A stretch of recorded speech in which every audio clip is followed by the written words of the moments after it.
Schaum Red Book, Piano Lesson 4, starting on page 23, number 15, Jumping Beans. By now, when you try a new piece of music, you should be good at finding the notes, regardless of what the hand position is or what fingering you have to use. So in this case, the first note is the second space note up in the treble clef, and it's played by finger 3 of the left hand. As it turns out, the left hand is coming over, so I'm going to put the right hand under, and the right hand is playing the next space note down, also with middle finger. And it's a good general rule to find the note first and then see which finger to use to play the note, and in this case which hand as well. So I'll now play Jumping Beans.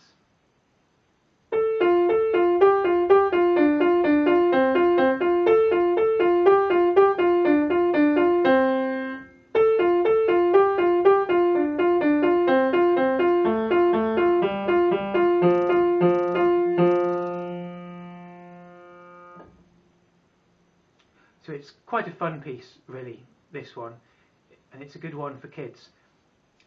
You'll also notice in the box at the top it talks about transposition, because actually there's another way that's suggested to play this piece, to play on the black keys, in other words with everything a semitone higher. So this was our starting position.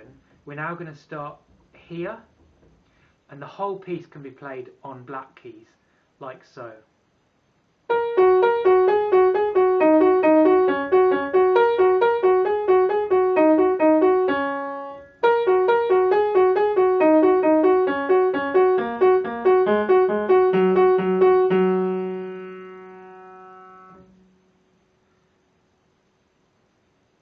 Just a couple more points.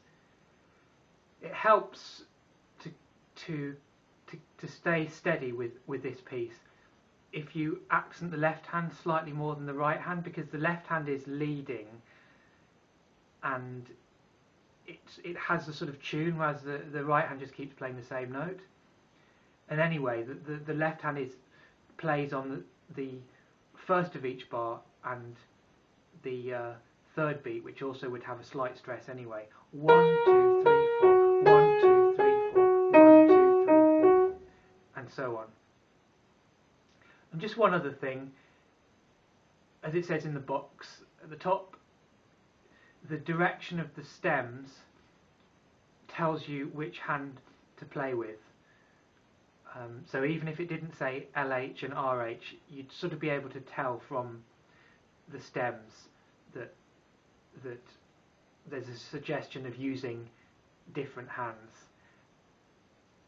Left hand for the ones with the stems pointing down, right hand for the stems pointing up. Right, on to number 16, warm-ups. As this has quite a predictable pattern, you should use it to really develop your technique, to play at a very steady tempo, keeping the notes even, and when you have both hands playing together, to play all the notes at exactly the same time. A nice strong sound.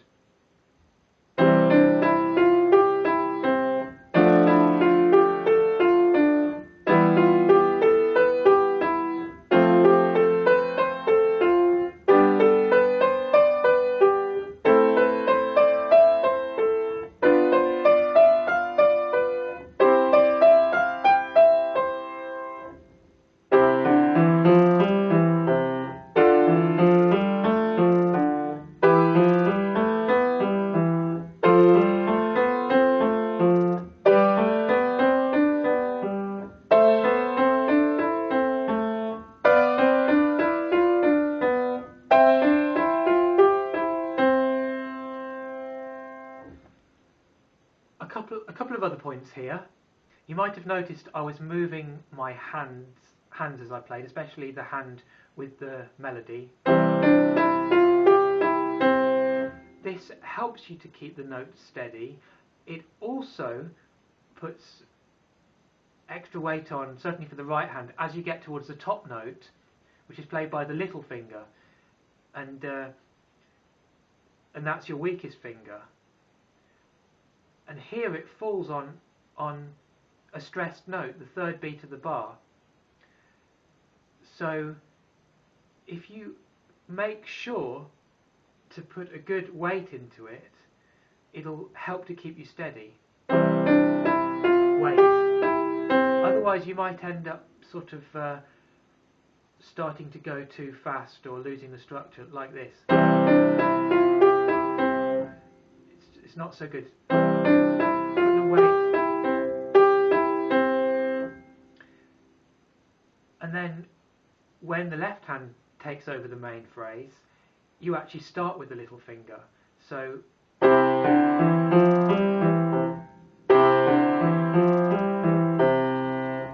you're putting that weight right from the start. Actually, you're using the pivot of your hand to put the weight on. A bit like you were learning in the last lesson. And then finally, the hand with the main phrase, you should try to play a bit more loudly than the other hand, which is the accompaniment. So especially when the left hand takes the tune.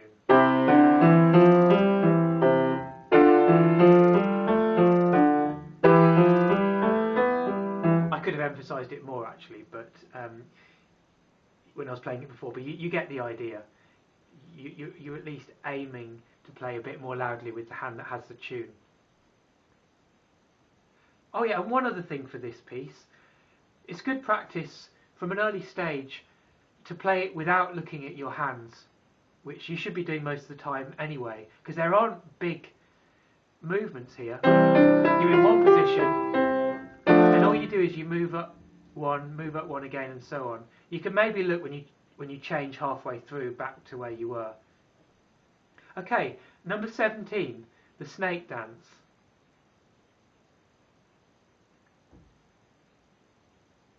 Slightly off-putting to have the lines in a wavy shape, but it's practice for concentration, I guess. Oh, also we've got one hand repeating particular notes and the other hand changing, so you need to make sure you take the left hand off a bit early to make it easier for you to join up the right hand.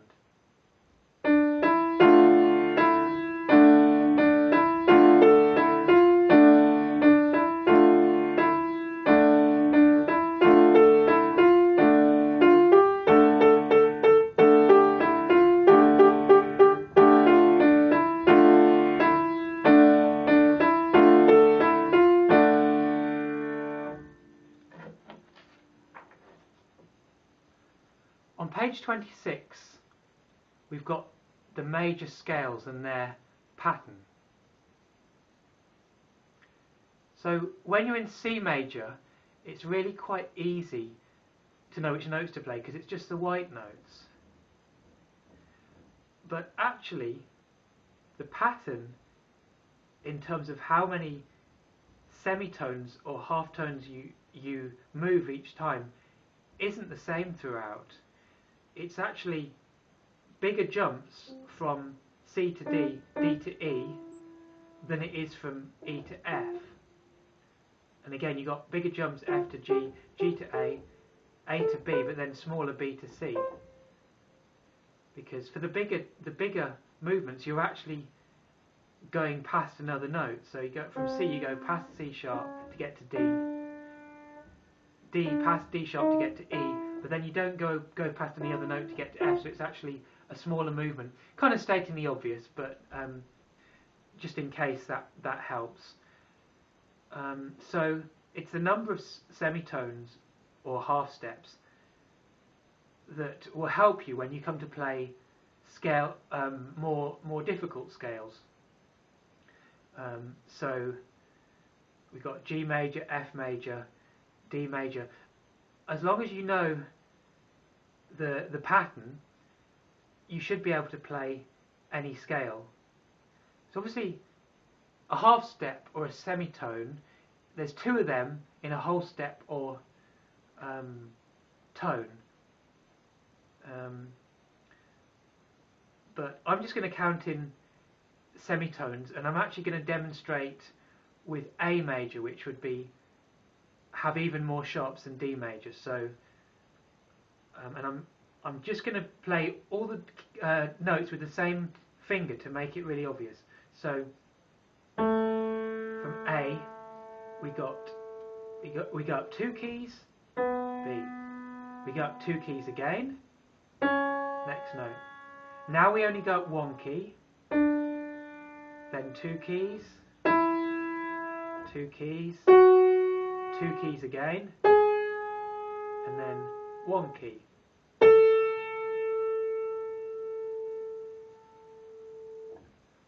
And then obviously the same going down.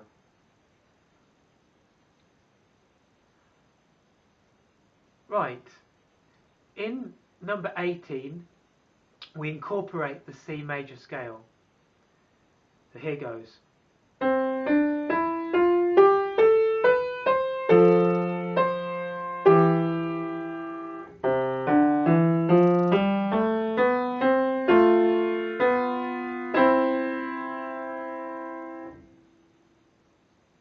We need to be careful here because the note that starts the new bar, certainly in the right hand, is played by finger 2, but you need to remember to put, you need to remember to put the accent on it that you'd usually, the slight accent you'd normally have to start the bar. So it's going to be 1, 2, 3, 4, 1, 2.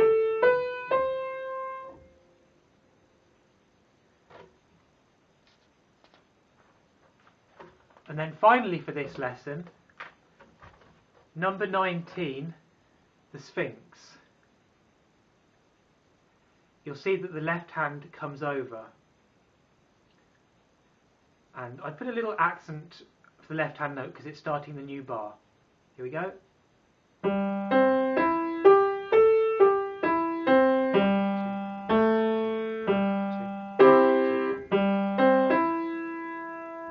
Oh, I messed up the rhythm there.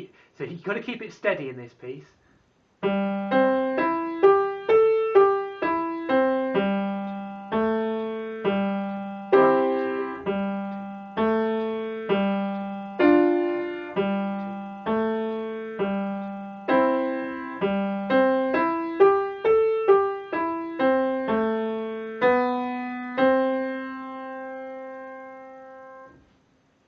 So it's a little bit tricky certainly to sight read.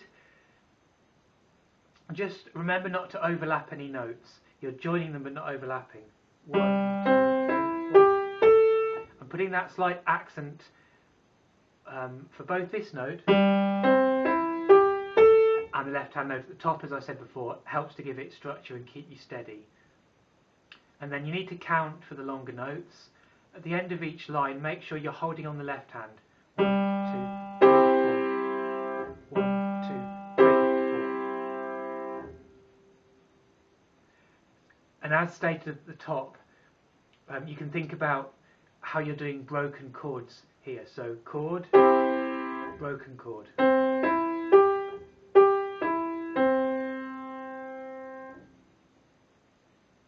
Okay, that's the end of the lesson.